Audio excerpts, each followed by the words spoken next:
Back with another episode of Rethink Real Estate. And today, by popular demand, Cynthia Cummins is back on the podcast. We did an episode back a little while ago and just really enjoyed Cynthia's perspective of thinking deeper into the real estate transaction. Today, we talk a little bit about how the market drives greed from a seller's perspective. We talk about her journey of actually starting her own podcast and the trials and tribulations that are in that. But then going through and looking at, from a deeper perspective, just some other perspectives around San Francisco and being the Vanguard when it comes to the property transaction side of things, or just things that happen in the real estate industry in general. We talk a little bit about the buyer side commission, a few life hacks, and a few other things. Really, really great episode. I hope you enjoy. Welcome to Rethink Real Estate. My name is Ben Brady, and this is a real estate podcast aimed to deliver sales strategies, marketing tips, and business insights from industry experts and myself to build a listing-focused business for the future. Let's get into it. I always enjoy saying this. Welcome back to Rethink Real Estate, Cynthia. Yes, I always like hearing it.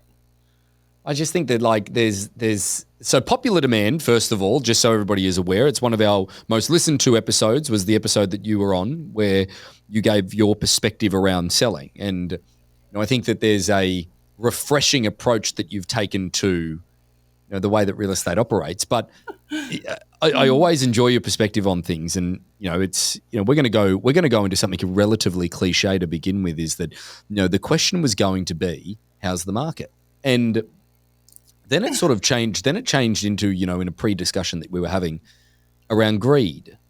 And I think that that's probably more of an appropriate topic. So just a little bit of a segue in, just so that I can load you up, okay?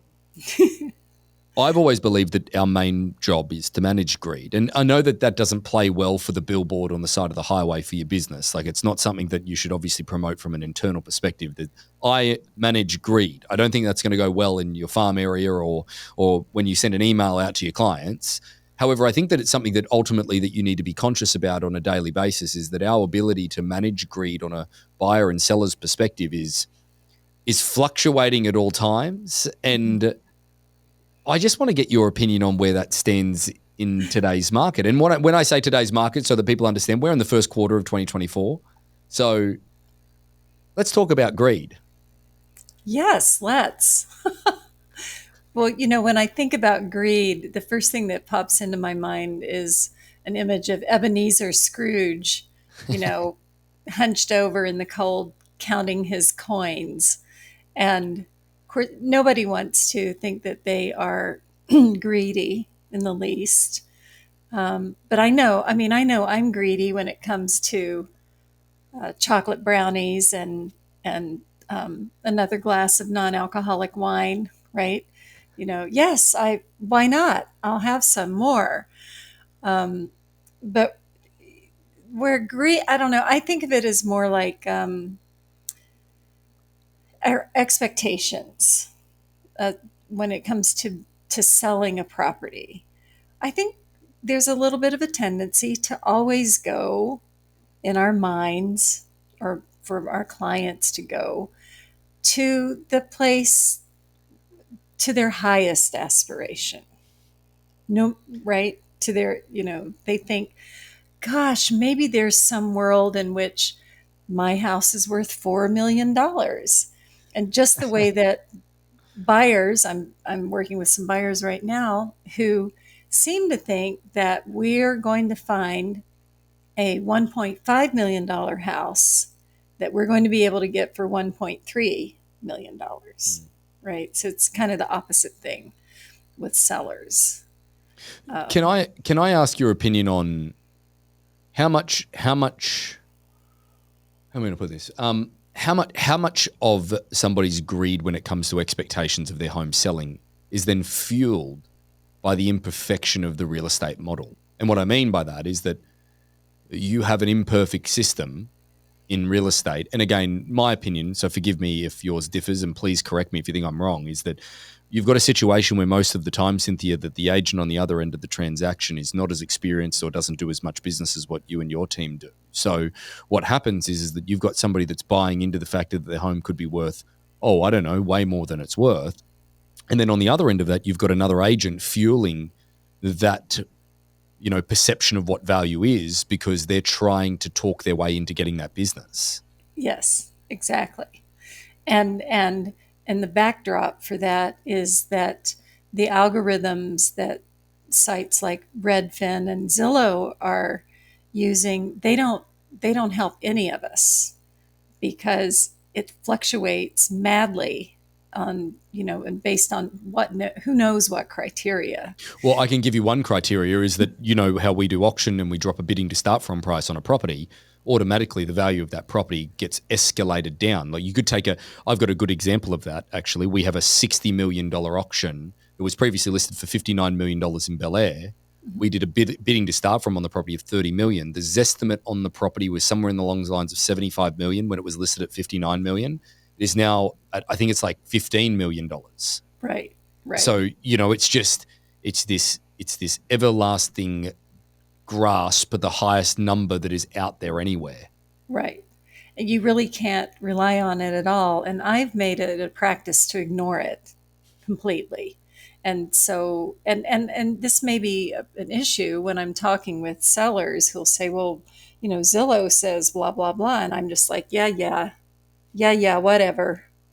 What I was saying is, but, I think during 2023, for example, sellers had gotten the message that the market wasn't, at least in San Francisco, wasn't performing the way it has traditionally for so many years. For so many years, you just put a house up for sale and then you waited to see what it would sell for. How much above the asking price would it sell for? That was the guessing game, right? Is it going to be, is it 100? Is it 200? What is it? And in 2023, we quickly saw that wasn't happening. Right. So sellers kind of adjusted. Their hopes weren't as high. But here in the first quarter of 2024, as soon as the news gets around that some houses are getting multiple offers and that suddenly buyers are back in the game, everybody's estimate went shooting up, right? People I've been talking with for a year, it was worth 1.2 before. Oh, maybe they can get 1.4 now. And I don't know how to check that except by offering information and saying, this is what the comps say, this is what the mood is, this is what's happened on that house 2 blocks over. And we need to take that into account, because the agents who are representing the buyers, the buyers and their agents are the ones who are going to determine what this house is worth, not us. How much volume of information do you believe is necessary in order to get somebody to see reason? Again, it's going to depend on client, there's no question, but from an average perspective, what level of conversation or what volume of conversation and evidence that you need to give somebody over what period of time do you see as typically the formula to get them to understand, or at least for you as the realtor, realize a bad investment of your time with these people? Right. Well, sometimes it takes a long time and a lot of talk and a lot of education. And by then it's too late for me to go back, right? By then it's too late for me to say, oops, wait a minute. This isn't such a great investment of my time, because they're not getting it. I mean, the thing that I always see, and this comes up a lot when I'm presenting for a listing, I will talk about all the wonderful things that we do to present the property for sale. We try to create the theater that's going to get the emotional response that's going to make buyers get out their checkbooks and write a big number, right? That's our job, is to get emotional investment and to get people to compete with each other so that the price goes up. But it is so difficult to remind people, and we talked about this not too long ago, to remind them that the market will kind of do what it's going to do. We don't know what the price is really going to be. We have an idea, but the market's going to deliver one way or the other, and you're either going to get the message or not, right? So sometimes it's hard to help someone understand that they need to separate the decision about who is representing them from what they're hearing from different people about price. Like, one should never list their house with the agent that comes up with the highest estimate. Well, it's funny that you say that. Like, I think that if you reflect on a situation on individual situations with individual people, different people need different things. And, I look at them more purely from an auction standpoint, even though we have a real estate business that does traditional real estate. Mm-hmm. And just so that you know, Cynthia, like this is where I think that greed has a process to it. And I call it greed. Like, if we're packaging this up and people want to talk about it in a different way, if you want to talk it a little bit more polite, call it fear. Okay, a buyer is fearful of overpaying and a seller is fearful of leaving money on the table, if you really wanted to package it up from that perspective. But I purely believe a lot of the time it's greed. And part of the process, I said no alone today, to 3 listings where I was on the phone with the seller or on a Zoom call with the seller, and this is a property in La Jolla. It's a property that the seller wants $5 million. And on that phone call, the first thing that he wanted to talk about was the comps in the area. And I'm like, okay, no problem. Well, I'm happy to take that into consideration, but ultimately this process is not the promise of a price. It is a process to find value, and then you can make a decision of yes or no at that point. Right. And exactly. And then at that point, though, Cynthia, he turns to me and goes, yeah, but this property and that property, and still wanted to talk about it. So then I had to say, I think that if you're comparing your home to this situation, this property, that property, a particular property at a particular time is worth what a particular buyer in that particular moment is willing to offer in that particular standpoint. Right. And then what that seller in that particular moment, blah, blah, blah, blah, blah, blah, blah, is willing to accept. And he just wasn't buying that at all. So I had to turn around and say, well, I think you've got to go down the path of traditional real estate. And then he turned to me and goes, well, we've already done that and it didn't work. I'm like, I'm sorry, at this point I'm leading you to water. I'm holding your head underwater, hoping that you drink, and I think I'm going to drown you. Right. And it's I'm sorry, you can't be helped. At the end of the day, you're going to create an excuse for why your home is worth more money, regardless of the evidence that we give you. And sometimes process of elimination is a beautiful thing. For certainly our auction process, it's been at a price in traditional and then it's come auction. But in some cases, it's just no one will listen to reason. Yeah, that comes up, and that's terribly disappointing. When people just don't want to see the truth, and maybe they're in fear about it. I love the auction because it is so. It's like, you want to maximize value. You want to see what the market will bring you. What's the most the market will bring you? Then let's put it up for auction through, that's what really, I think that really works. And, but it's not just sellers. I have the reverse problem with buyers who Right. who will say, okay, well, this house sold for that, and that house sold for X, and this house shouldn't be worth more than those houses. So why would I offer it? Well, you would offer that higher number because there's 8 other people making an offer. Right. And now's the moment in this blind offering situation that's not an auction, where you have to step out and to assume that you're going to throw a number out there, and then the seller is going to look at that and 6 other offers and decide to counter offer you at your low price. It's just not going to happen. Yeah. So that probably is a good way to sort of walk into the Bay Area marketplace in general and where you guys are based. I think that you guys are a melting pot of market conditions. If you think about it, like you've got, and again, I want you to correct me where I'm wrong in my opinion of this. You've got Marin that's still on fire, essentially, like it's still going really well. You've got Then you've got down the peninsula all the way down to San Jose, where I would go as far as to say isn't going as well as what is probably the worst it's been for a long, long time. Mm-hmm. And then you've got East Bay, which is its own issue in its own right. And then you've got San Francisco, where you've got certain parts of San Francisco that are just tainted completely. But then you've got other parts that are still some of the most beautiful parts of I believe, the country. You know, like the neighborhoods and what they offer are just spectacular and still going really well. Like it's just this ecosystem of different conditions. Right.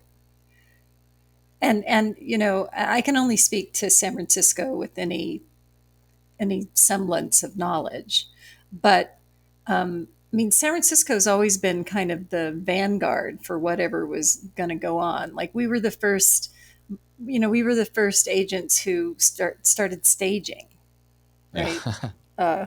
We are the first market where we would, you know, purposefully price low, right? You know, when that used to be the case, you know, other agents in other parts of the country would go, "What? You asked $200,000 less than you thought it was going to sell for? Huh? Why would you do that?"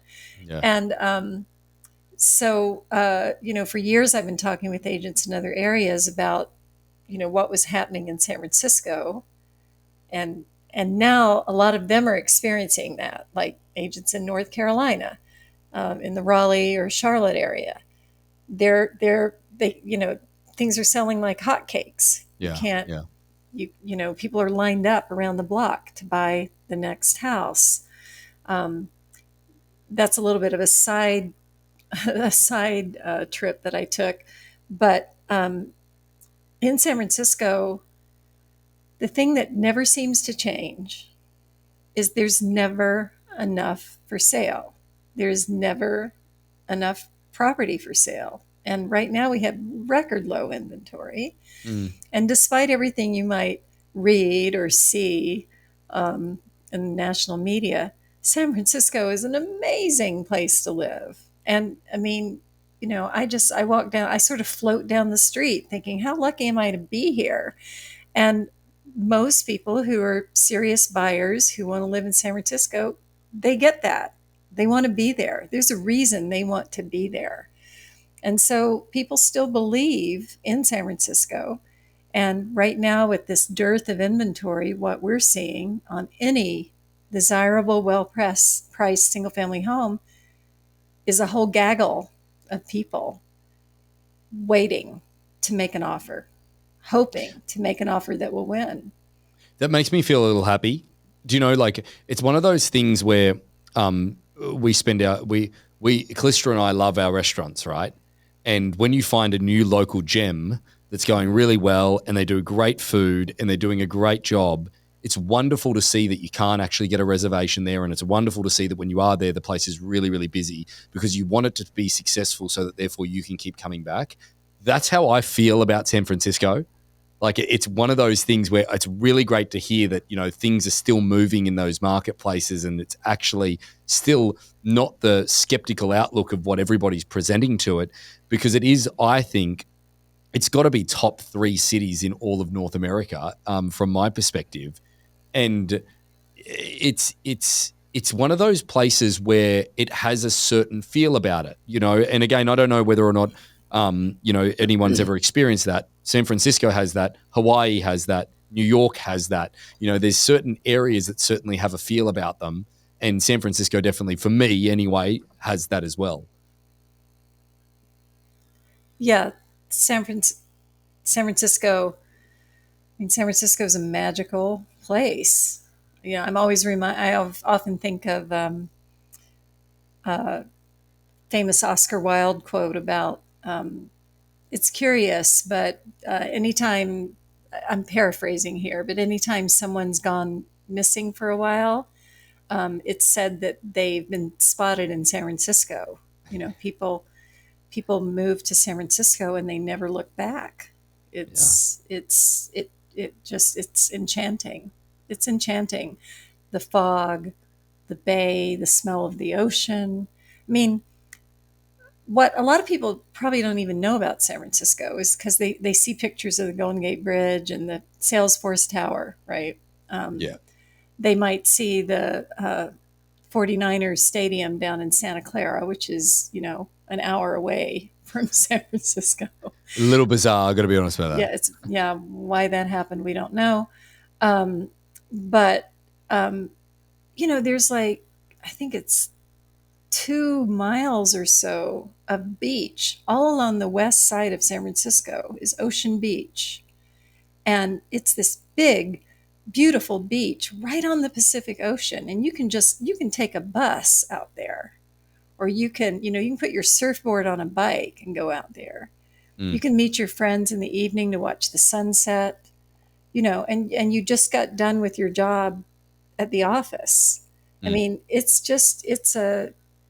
amazing. And that oceanfront property, by the way, is some of the least expensive um, in the country. Yeah, I was surprised about that when we actually had an auction in Pacifica, and I know that that's a little bit further away than where you're speaking, but it was for $2.7 million is what we sold it for, and it was quite literally oceanfront. It was Yeah, unbelievable. yeah, So yeah, there's definitely a plethora and there's definitely a mix. But what I've also found, like you've said, is that San Francisco is the vanguard of how most things sort of progress forward within the real estate community. And I don't mean market driven, really. What I mean is process driven, in the sense that you guys were the first area and still are really the only area in North America that does all the disclosures and reports up front. Like you are the first to embrace the below market value pricing strategy. You were the first marketplace outside of Southern California for us to embrace non-distressed auctions. right. The thing that I'm curious is, Cynthia, your opinion on what you're seeing from a buyer side offering perspective. The buyer side lawsuit is obviously news within the real estate community. Are you seeing in your community in San Francisco, in the real estate community, are you seeing any type of pressure in order to remove buyer side commission from sellers? Are you seeing any trial and error with that? Are you seeing any technology that's coming into the bay from the multiple startups or even the influences of the venture capital to sort of target this section of real estate? Hmm. Yeah, this is something that we were all of us agents were watching with great interest and hearing about this. It was like being people back in the mountains during the Civil War, hearing that there was some sort of conflict going on out there, right? So we were all kind of like, yeah, whatever. Um, and because we have such a well-oiled process, and it's such a sophisticated market with really relatively sophisticated practitioners, right?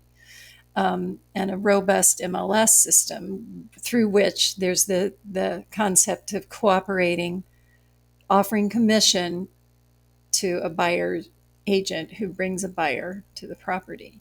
Mm. So, we heard about this and then we all got nervous, and I've attended a couple of seminars, and we're all talking about it. I'm sure that there are people moving into that space. Um, but we're not seeing any kind of wholesale embrace of that idea because the way we've been doing things works so well. The idea of the buyer actually having their own representative in you know, this situation that's full of potential risk, right? To have their own representative who is paid, um, who's has someone representing them who is going to be paid if the transaction is successful, but who has no fiduciary obligation to the seller, Mm. right?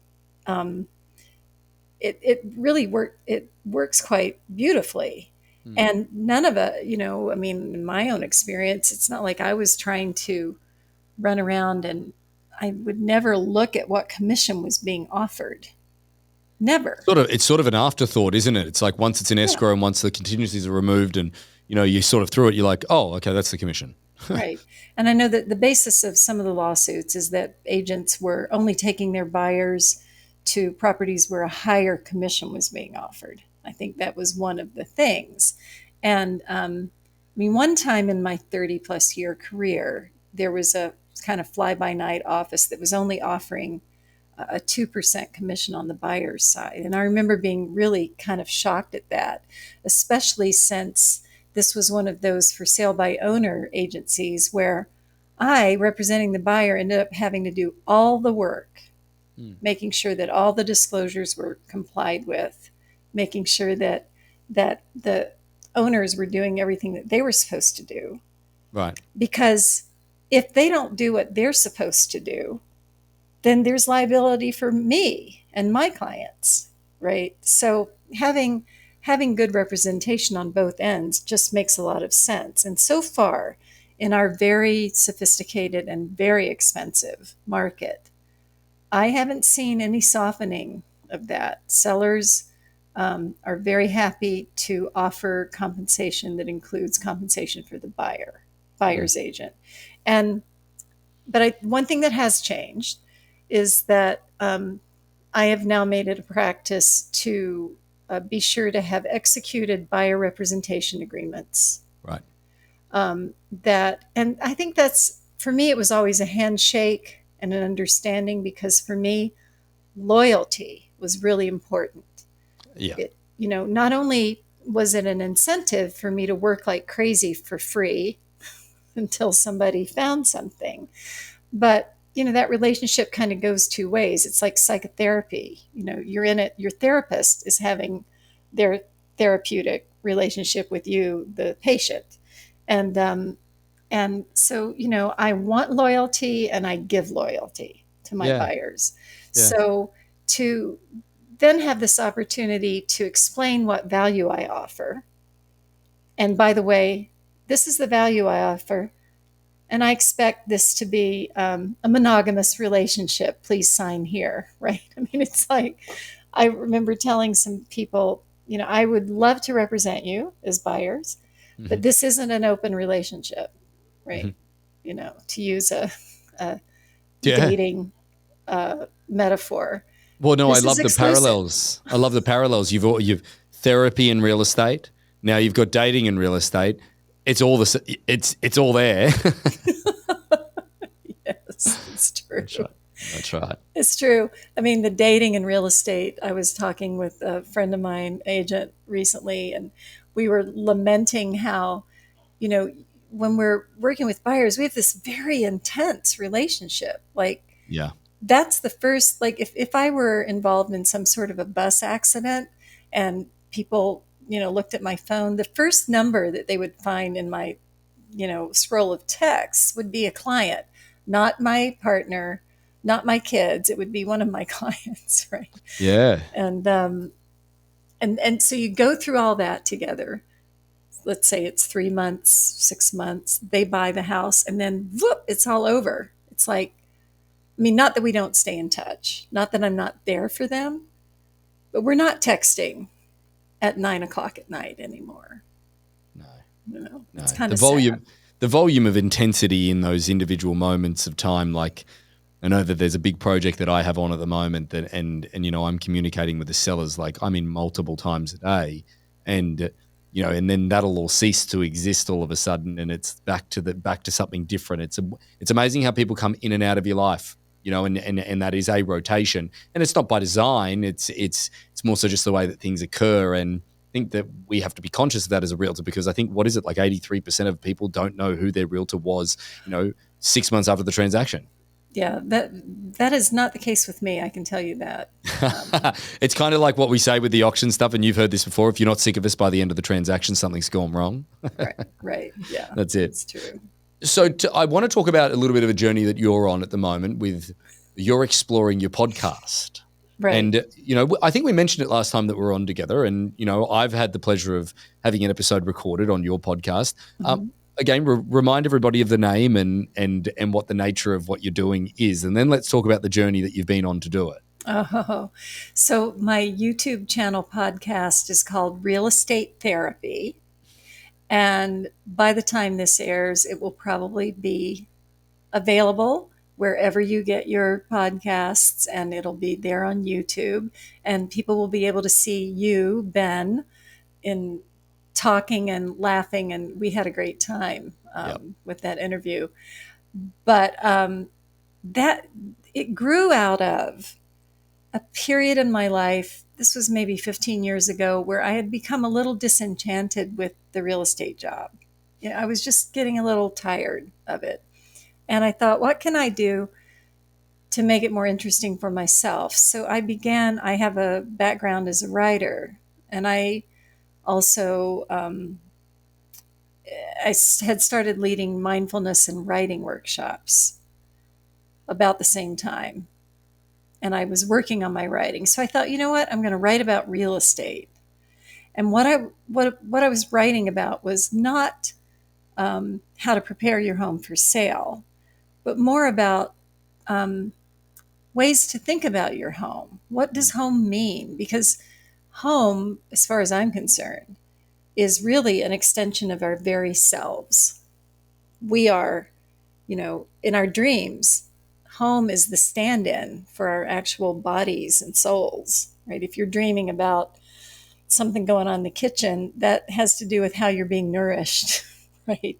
Yeah. In your dreams. So that's all very highfalutin sounding, but I started writing about real estate in ways that entertained me and that I thought was interesting. Um, so, and what I realized was that my main role in my job is I don't actually sell any houses. I really don't think that I do. I'm here to partner with people as they're trying to find their way home, or they're trying to be happy at home. And a lot of that is a discovery of themselves and what it means to be a human being. So that's where it all evolved from. And there's also so many fantastic, amazing, wonderful horror stories about real estate. Like I personally have a big file of funny stories about real estate that people just won't even believe. So I'm trying to begin to cover some of those. So on the podcast, I'm talking with a lot of different people about a lot of different aspects of home, and hopefully there's a few good stories thrown in. I think that there's a couple of things that I want to add to that, just to endorse the conversations that will happen, is that I often think that there needs to be something that is sort of diarized from a verbal perspective around the craziness that we see. Because if you think about where we are in the most vulnerable state with somebody, when change is occurring. And where I got that from, Cynthia, was our last podcast together on our show, is that we spoke about and again, it was one of those moments that I sort of walked away from the verbal processing that we did on that call or that podcast. And it's like, that is so true. Like, people hate change most of the time, and they are so vulnerable within it. And we're going through one of the biggest changes in their lives that will only occur a few times. Now, don't get me wrong, there's the investment stuff and there's the people with a great deal of money that buy and sell properties all over the place. But when it comes to a primary residence, which probably is more so 85% of the business that we all operate in, is that, that is a incredibly intimate moment that you're sharing with, most of the time, a perfectly good stranger. Yes. And those people, the people I work with, they're so brave. When I look at what they're tackling, right? They maybe don't know that I think that, but I often just think what courage this is taking to pack up the house and downsize, or, finally get that divorce. Yeah. And decide, okay, my kids are going to be okay in a 2-bedroom condo instead of this 5-bedroom house that we've been in. I continually see how resilient and brave people can be. And I also see, we see people at their most vulnerable. And when they're, like my dad used to always say, I've seen the other side of that one-eyed Jack, like I see people at their very worst. Yeah. They can be terrible because often I become the enemy that they need in that moment. They need someone to beat up on for a little while. so they can get through it. And that's okay. It's part of what I do. Becoming the enemy in that moment is certainly, I think that you forget that sometimes, and I think that people don't give, I think it's funny, the thing about real estate, and again, this is probably a little bit, not a little bit taboo, I guess, that the lack of emotional intelligence from the agents that, I could go out there. Like if I was to name the top 100 agents that come to my mind immediately, probably more than 80% of them would not have the emotional intelligence to engage in a conversation like we're having right now, or wouldn't want to. Right. And when I'm saying that, I'm not saying that's bad or good. I'm just saying that in this incredibly emotionally triggered moment where emotions run hot, where people are vulnerable, where change is a fit, where there's massive life decisions that are being made, where most of the time people are pretending to have certainty and they don't have the vulnerability to tell you that they have actually no idea whether it's going to work out. And there's somebody else on the other end of that transaction, which is their representative, that also is pretending that they know what they're doing as well. I feel like there's just a lot of, I feel like there's this lot of misleading. It's almost blind leading blind in some way, shape or forms. And it's actually quite amazing to think about how often it happens, being transactions. Yeah, definitely. It's true. It's true. Yeah. I mean, I think realtors who are operating at a very high level, which is a combination of being tuned in emotionally and also being completely practical, direct, and skilled at holding that space. I mean, I really admire that work. And, but, I think, gosh, I'd really like to be able to get that from a doctor, right? Or an attorney. Wouldn't that be great? That's true. Or, hopefully you get it from a psychotherapist, but your time's up after an hour. But yeah, it's funny how many experiences that you have in different fields where you're incredibly disappointed. Like, again, I'm training for a marathon at the moment, and I went to my second sports doctor, like to make sure that I'm doing my recovery correctly, making sure I'm getting certain things attended to on my legs so that I don't break down. And in those spaces where, again, I'm being vulnerable, I'm going there and I'm saying I need your help, and I need to you need to tell me what's best for me, whatever. And these people have just got no effing idea, Cynthia. And I'm putting my health and my well-being in their hands, which is actually far more important than a property transaction, and yet it's so much more transactional. Yes, it is. Maybe because there's less money involved. I don't know. It's just it's interesting. But the thing that I really wanted to sort of dive in with your podcast, which I love the angle of, is that I want to understand more about the logistics behind it, because you have been sort of preparing for this now for a little while. You're getting a few episodes recorded. You're getting everything sort of ready to go. I think it takes incredible courage to do a podcast, and that's not me patting myself on the back. Okay, I promise you. But it's interesting when it comes to, like, I'm used to presenting, I'm used to training, I'm used to all of that different stuff. Where you, from a real estate perspective, yes, you coach your team and a few other people that you've done in the past and different industries that you've been in, but how has been the mental jungle gym of putting it all together? Oh my gosh. Well, you've been an inspiration for me. Thank you. And you and Chris gave me some really good pointers on how to kind of get this up, get it started. I will admit that I have a background as a musician, so I'm a little bit of a ham bone. Like, I don't mind. It maybe is not well advised, but I'm okay with, like, just putting it out there and getting up in front of people and saying whatever comes into my head. I think that I felt like I had something to say that I was passionate about, and I wanted to have conversations with people about it. I also, by the way, have been writing a blog on this for a long time, and I have a book that I'm almost done with. And as I was shopping for agents, it became clear to me that I needed a platform for the book, and the book needed a back and forth. The two things have to dovetail.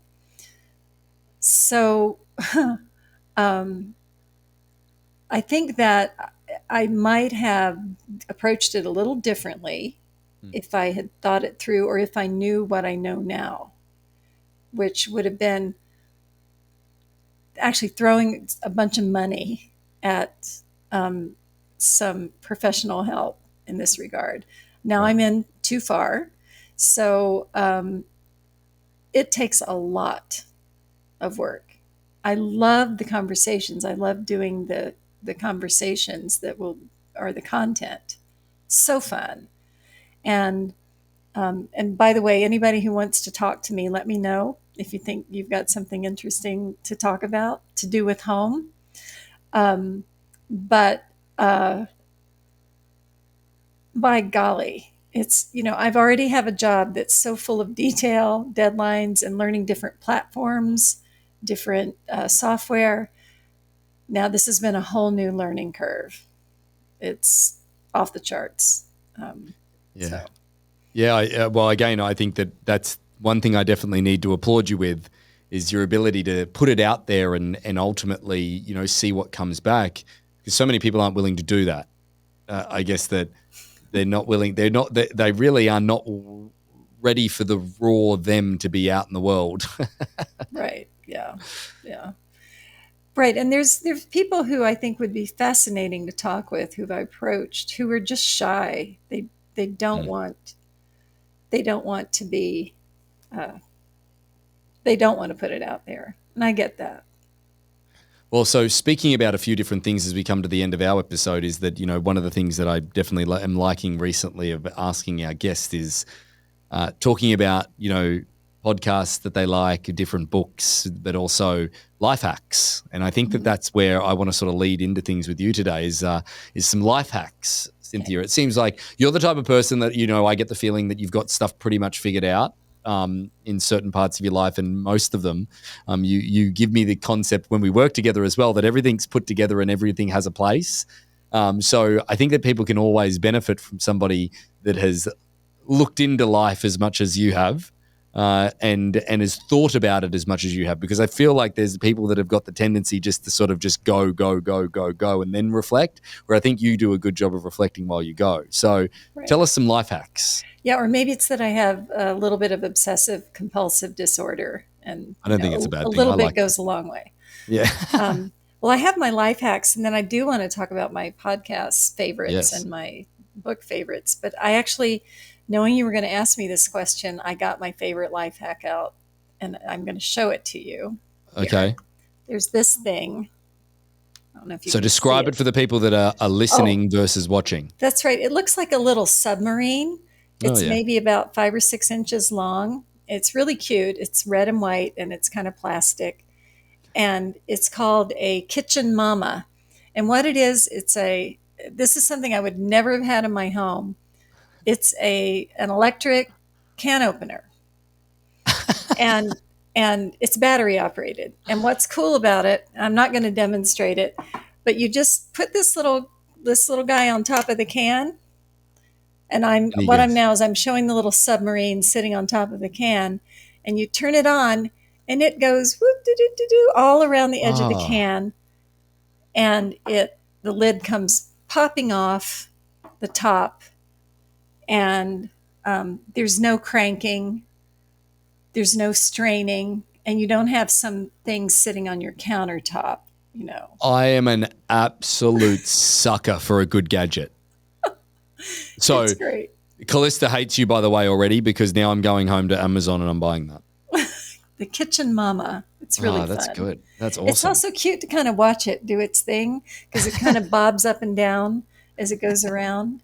If it played a little song, that would be my only suggestion for the improvement of the product. Would be Make it more fun at home for the kids. I love it. exactly, But What's another life hack? Give me another life hack, because cans are just not a problem anymore. yeah. So another life hack. Another life hack. Gosh. Oh, well, this is another kitchen appliance. So I like to have a nice protein smoothie every morning. Hmm. And I bought this, I'm not going to name it, but I bought this really high powered blender that's Hmm. fantastic. But Hmm. when I fire it up in the morning, it sounds like, a jet Oh, airplane taking off. absolutely. And And then it's unwieldy. It's got this huge bowl, and it's a pain to clean, and it takes up a lot of space. So I did a little research, and I bought this new blender called the Beast. And I love that name. It's called Beast. And it's very attractive. It's really quite small. It sits on your countertop. Um, you just put the stuff in, screw it on, flip it over, and it has a very powerful motor. It makes some noise, but it's nothing like this other monster that I have. My Beast is a beautiful beast, and it just makes me so happy every time I fire it up in the morning. That and a cup of tea, and I'm on my way. Well, again, I think that's some good advice for people in the kitchen, making sure that they are fulfilling their life hacks by making sure that they've got convenience. Yes. Tell us about some podcasts and books. Okay, books. I have, I'm always reading about 18 books at one time, and I am a big fan of taking advantage of my public library. So I don't buy these books, but I read them on a digital device. Okay. And I just finished last night. I finished "The Woman in Me" by Britney Spears, and I Right. have to say that was really fun. It was a fast read. It filled me with guilt for the ways I might have judged poor Britney. Okay. And I was glad to hear the story from her perspective. And I'm still kind of angry about the whole conservatorship thing. Okay. And I think people should know about it. So the other thing I like about the book is that it really feels like it's in her voice. Mm-hmm. So she's not a professional writer. She's by no means eloquent, but she's saying to us in this very sweet and vulnerable and direct way what her life was like. And, it's not easy being Britney.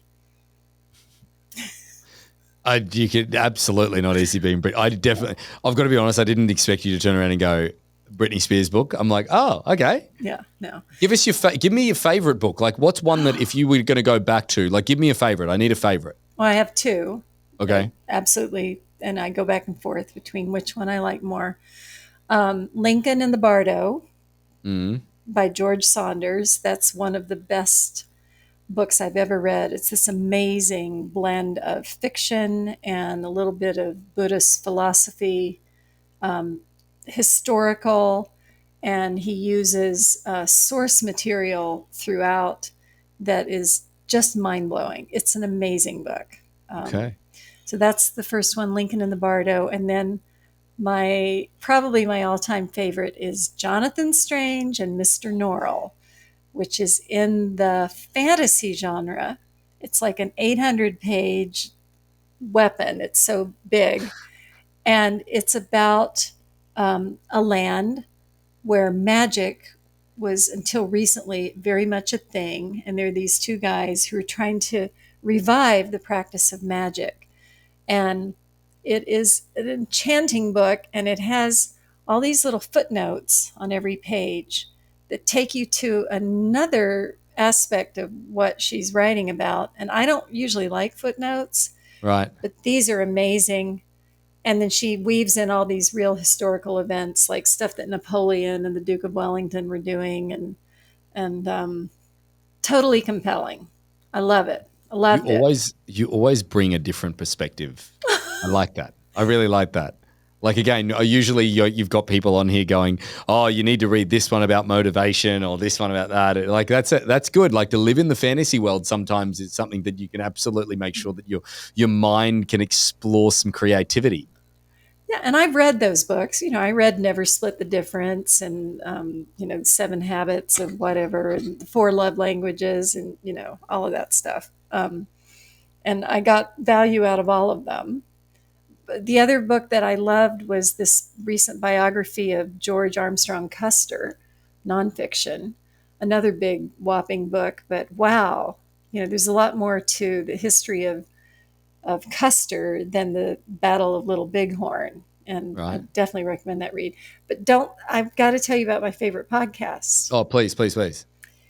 There's a lot of podcasts that I like, but the one I've been enjoying the most recently is called This Jungian Life. Right. Tell us what that is about. How do I That spell that though? What is it? What is it? This. This Jungian, Jungian, Okay. like Carl Jung, Okay. This Jungian Life. And it is three Jungian analysts talking about some topic. Like one recent show was about psychedelic mushrooms, and how Jung's view of the collective unconscious, and how psychedelic mushrooms, among other things, would be a way to tap into the collective unconscious. Yeah. Or they might talk, like they talked about the Barbie movie, or they talk about, they would probably have an episode on real estate if I could convince them to have me on as a guest. Reach out. I definitely want them to be on my show because home is such a rich metaphor. I mean, it's archetypal, and that's what they talk about, archetypes in our modern world. Well, it sounds like they've got. It sounds like something that you could sit back and just marvel in the concept of somebody thinking through a particular topic they don't know a great deal about. Yes, and at the end of every episode, they analyze somebody's dream. Somebody sends in a dream, and for about 10 minutes, they go through that dream and talk about what it might mean. And that's totally fascinating. My mum, I grew up with, and my mum always had a dream book. And she would always ask when I woke up in the morning, did you have a dream? And I'm like, yes, and this is what happened and whatever it may be. And she'd always look it up and figure out what that meant. Oh, really? I love it. Yeah. It was at the time, it was just normal. And I was like, oh, okay, right. Looking back on it, I'm like, you don't think about your dreams overly. Do you know what I mean? Like, it's sort of something, well, I certainly don't. I have them and then I just move on and get on with the day and whatever it is. But, going back to my childhood, it's sort of like, I remember I used to have a recurring dream about a pack of wolves, right? That were runners that then turned into wolves and then ate us. And it was a recurring dream. And my mum was just so fascinated trying to figure out what that was, like the transformation of what the animal meant, or from a human to an animal meant this and whatever it is. So yeah, anyway, it's just something a little quirky. Well, it probably informed your development in a really wonderful way. You're much more self-aware than a lot of people. I'd like to think so. I'd like to think that it helped on that perspective anyway. But Cynthia, fascinating conversation as always. I think that your perspective on things is always something that I appreciate, taking a different angle on certain things. I'm really looking forward to the podcast being out so that I can get that angle on it, because I was thinking to myself, as you were saying, like getting somebody's perspective on real estate outside of it, that would be a good podcast, wouldn't it? Like, you take perfectly like normal people outside of the real estate world and you come in, you ask them questions about real estate, and you ask them questions about the perception of different things within real estate to get a real answer of what people are thinking. It could be the insider's view of real estate. Right. Yeah. It's a great idea. There you go. Well, again, thank you so much for joining me again, and looking forward to the continued journey with your podcast and tuning in. Thank you so much, Ben. I always love talking to you, and I hope you're going to have me back yet again if we can think of something else to talk about, and I'm sure that we can. I'm sure we can, indeed. Thank you, Cynthia.